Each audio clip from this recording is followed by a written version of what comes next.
Hiya! Welcome back. Today we are talking about Adrian Tchaikovsky's new book, The City of Last Chances.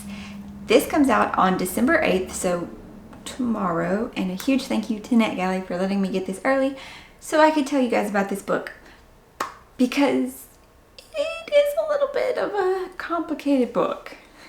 Description. What is this book about? So, The City of Last Chances is the title is because that is what they call the city where they live. And it takes place in Ilamar, which is currently under occupation by the Palestinian Empire. And the city is struggling. The people are super oppressed. Everybody is feeling it from the weight of this occupation, from the weight of factory owners, students at the university. Everybody is chafing under this. And they're wondering what's it going to take to spark a revolution to actually fight back. Actually those words are brought up a lot from different points of view, but as the description of the book states, it will of course come from the archwood, the mysterious magical wood at the center of town. And how that happens is a bit crazy. I will go that.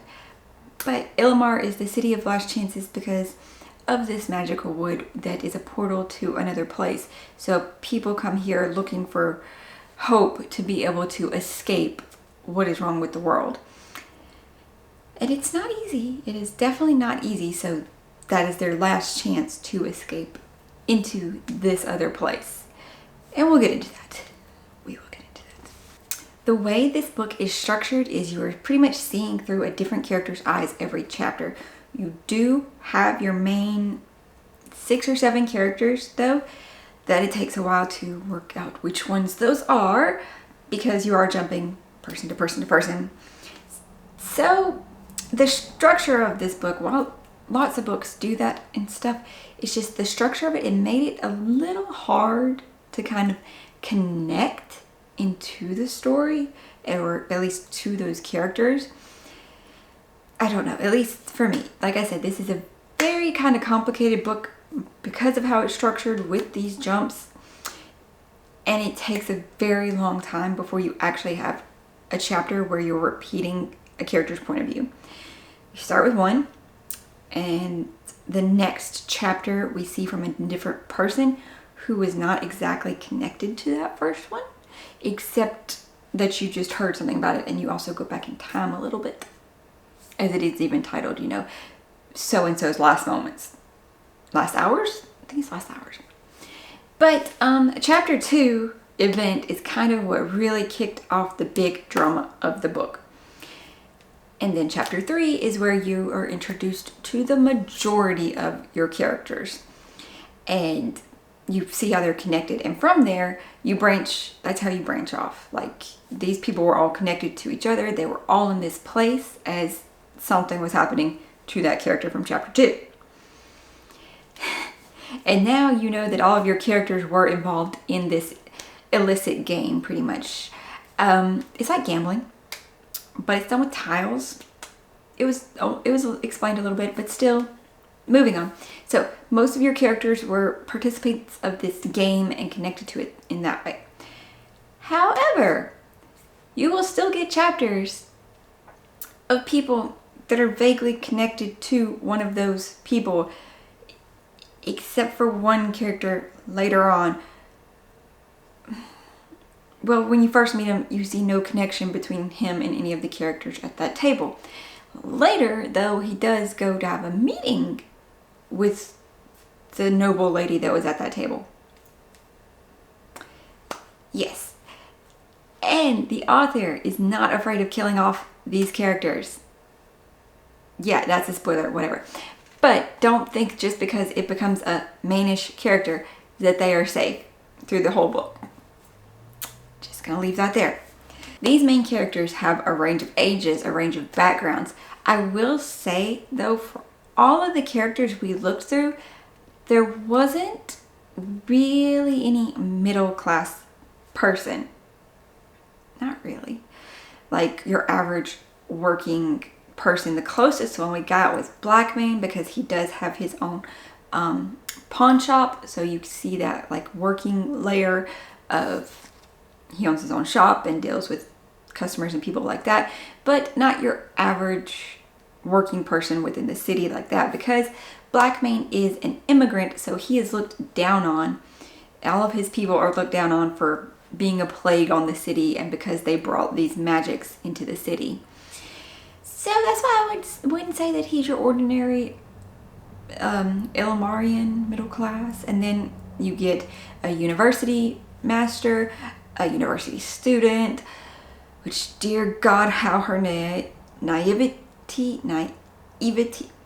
words. She's so naive, and just her idyllicness, and how it just doesn't, how I don't understand with her. I really don't.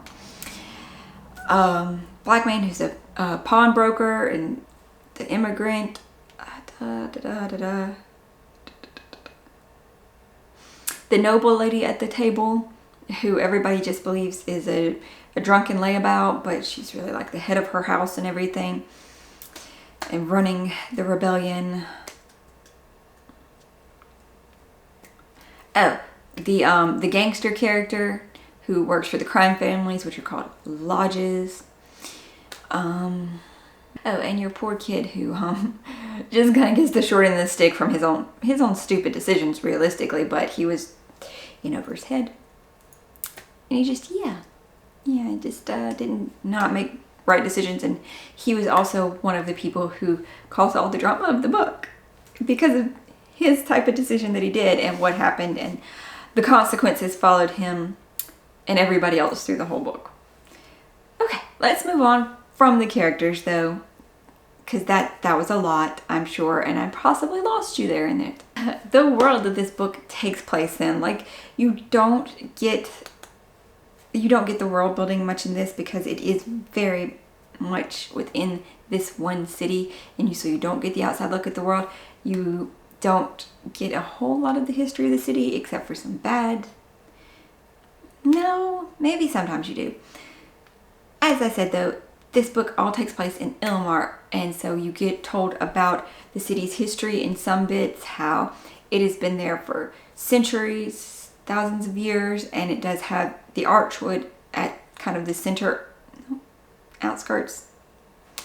But it has this magical wood, which is really more of a grove now, as the city built up around it, and they did chop down parts of it and built the city's oldest, buildings and stuff from it. And they are they're a very large city, but they're not actually ruled by themselves. They do belong to this grander kingdom, and they were just presided over by a duke before the Palestinians came in. And that is a lot of the history you get, is of what happened to the duke and the older line of dukes, like the ancient family that used to rule over this city, and what happened to those people. That's kind of nuts. And the Palestinians, though, why they have invaded, and they're just kind of trying to conquer everyone. They apparently are more of an island nation, kind of, but they have worked their way inwards, and their goal is to make the world perfect. Perfect as, of course, they see it. Perfect rules, laws, regulations, perfect way of speech. Like, they make you speak their language that they invented themselves. And no religion. It's been 3 years now since they have come and taken over and set up shop in Ilmar, and nobody is really okay with it except for those high up members of the church and the high up-ish people of the university. Because of the archwood and its mysteriousness, the university is like, well, we have the most knowledge of it, we have the most understanding, you need us. So they have allowed the university to remain pretty much untouched and continue teaching students as they would. They mostly moderate the curriculum, but not super much. They try to make everything be taught in Pell, which is their language. So yeah, most of the public is super unhappy with the Palestinian occupation. Everybody's upset about taxes, about poor living conditions, about having to lose their religion, their language, a lot. And because of the Palestinians, that is why Blackmane's people, the Illyrian, I don't know if I can say it, are in Ilmar as well, because the Palestinian wiped out their homeland, mostly because of the magic. The Palestinians are very against magic, except for the wood, because of its portal. And we will get to the magic in a minute, but Ilmarians blame the Palestinians for everything and for them bringing in the refugees of other places and putting more of a strain on everything. And they hate the Palestinians for their brutal rule because, in their perfect society, of course, they are perfect, even if they're not. And they can do whatever they want. Beat you, kill you, anything, all in the name of their justice. Hangings are a pretty normal occurrence. You're arrested, you're tried, kind of, and you're hanged. It's brutal. But that is what life in Ilmar is like at this point. The magic system is kind of a natural sort of thing almost. Well, for one people, it is a sort of conjuring where it involves different items and chalk to summon demons, and they make contracts with these demons to do things. This is Black Man's people, the Alorians. Names and weird pronunciations. I am so sorry, but I am awful with it. So, Black Man's people, though, in their own country, it was much different the way it was done.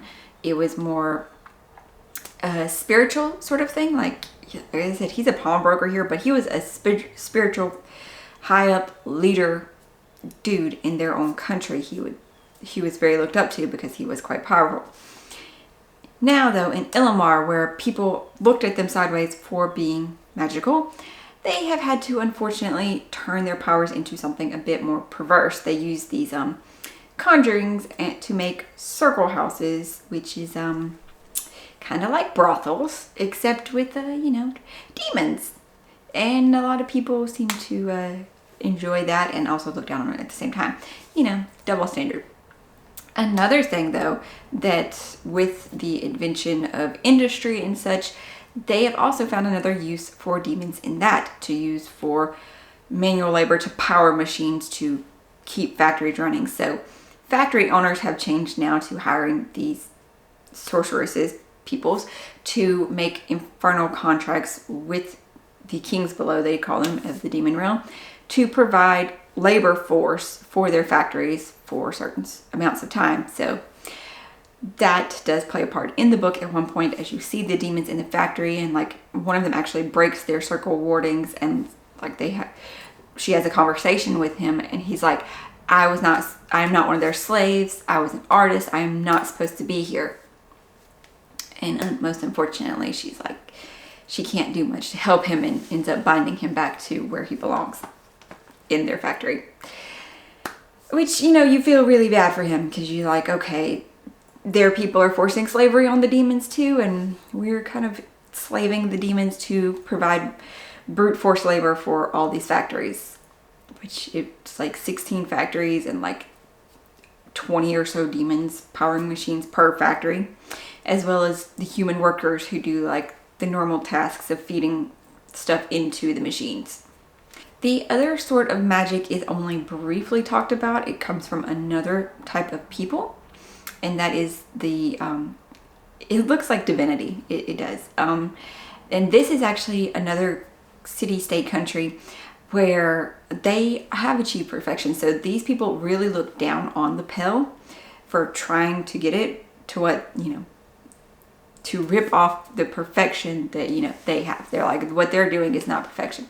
Because they say they live in harmony with nature, with the world. They can sense the balance of the world, of all things. Everyone in their city is happy and not worried and fed, and there's nothing wrong with them, or educated or nothing. And they can tap into this natural sort of power. But you only briefly see her powers as she heals somebody's hand. I think, what happened to his hand? Did he get stabbed through the hand? I think so. It would have severed like all the tendons and stuff, and she heals it. Yeah. As I said, though, the Palestinians, they are completely against magic. They think it's unnatural and abhorrent, but they have found uses for it. somehow, through their science or whatever, they will distill the magic from a person or a divinity if they can catch something like that, or any magical artifact that they come into possession of. They distill the magic from this, and that is how they make these very special bullets, whose name I can't remember or pronounce, and they call their guns batons. But yeah, they make these little gold bullet things, and they have it seems like 3 shots in them per thing. And so yes, they have found a use for magic, even though they don't agree with it, think it's unnatural. They'll just steal it from everybody while calling it unnatural and imperfect. Double standards and all that. And then yet again, there is the magic of the wood, where when the moon is right, a portal to other lands open. Nobody hardly understands that, except one character who is the caretaker of this inn bar that sits on the edge of the wood. And the caretaker position has something that's always been there. It's called the anchorage. And her position, everybody's kind of afraid of her, standoffish about her, but everybody knows that her bar falls under no specific section or anything. The Palestinians even leave it alone. The lodges leave her alone. People come there to make deals and to meet with the people of the wood who will transport you through the portal. You have to have a special talisman to protect you as you go through the woods, though. Not from the people. They really don't care. They're just going to walk and you can follow them. But if you don't have this protection, they're not going to help you either. This protection is to protect you from these weird beasts of the woods that they have teeth like needles and faces like fish, but they have legs. And they're like the size of people. Larger. Because they said the body fit in their mouth while they were walking. So yeah, these things will attack you if you don't have this magical talisman thing that's shaped kind of like a voodoo doll, maybe. So you might be asking, with all of these weird jumps around of perspective and story, and it's sounding like a lot, I'm sure, how does the pacing go? The pacing is pretty steady throughout, as when you're seeing through different characters' eyes, it's kind of like happening at the same time, but in a different location, especially after that card game. At the beginning is the only time where we go backwards in time a little bit, because we'll have through one character's eyes, and then we go backwards to see about the death of that person in chapter 2, and then we go just a little bit backwards in chapter 3 to right after that person had left the anchorage and the illegal game going on, and you meet all the other characters. And then as they diverge through the city, you will see what each of them is happening pretty much at the same time, but maybe also a little bit slightly forward for each of them, and it just connects back together. So yeah, it's a bit slow and steady, but it's constantly moving you forward as you're learning really about the unrest of the city and the state of the people and the rebellion that's happening as the uprising and whatnots. The favorite chapters I had, though, were not any of one specific characters. Like a few places through the book, they had chapters called mosaics, where it gave you more of a bird's eye view of what's happening in the city, and it will show you several different characters at once normally, but not any perspective directly through them. And yes, I feel like we learned so much more in those chapters than any of the rest of the time. I love those chapters so much. Overall, this was a very, very complicated story, and it took a lot to keep track of everything and not lose the will to keep reading the story. Like I said, once I hit those mosaic chapters that were sprinkled throughout, those were awesome. I loved it a lot more. You really got to see a bit more history too of one particular part that I did not even touch in this video because it's just so out there. But yeah. So the rating has to be, I'm going to give it a 3.5. It was a very interesting concept. I had high hopes for it, but it was just so complicated. As we jumped around with characters, you could never connect one character. I only think one character even had a semi-happy ending, and it was just, It wasn't even a happy ending. It was just he was now in a better situation than he was. And he's happier with himself too, and with his God, which he can see. He can see it. It's a little figure of God. So there's that. Oh no, there was another character who ends up happy at the end, but it's a weird happy, and he goes through the wood back to where he came from, because he was never from Ilmar or that world in general.